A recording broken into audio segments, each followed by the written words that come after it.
Her skipper was relieved of command and the Navy was embarrassed when a U.S. destroyer in the Enterprise strike group was involved in an accident in the Strait of Hormuz last August. But Ted on your side's Art Kahn tells us the crew of the USS Porter turned what could have been a tragedy into a triumph.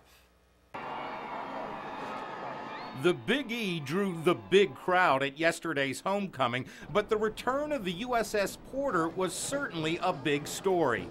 A story of bad news and good news for the Navy that began with a collision in the early morning hours of August 12th in the Strait of Hormuz. We had a 160,000-ton water displacement Japanese tanker impact the starboard side of USS Porter. The collision left a 20 by 30 foot hole in the ship above the waterline. We knew that something, it wasn't a normal hit. Chief James Antoine is an interior communication chief on the Porter. He was in his rack sleeping when the collision occurred at 1 a.m. Everybody was emotional. We had a lot, everybody was scared, we were frightened. According to Chief Antoine, several spaces took on water, but the crew responded with damage control procedures. We pulled together to do what we had to do to get to Dubai. We pulled into the UAE, I think, August 12th, and we were back underway September 29th.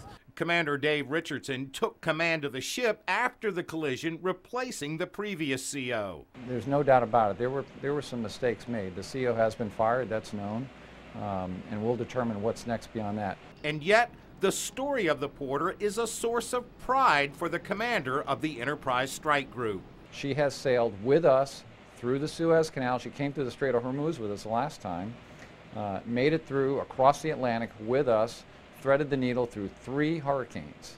To return on time with the group. At Naval Station Norfolk, Art Kahn, 10 on your side.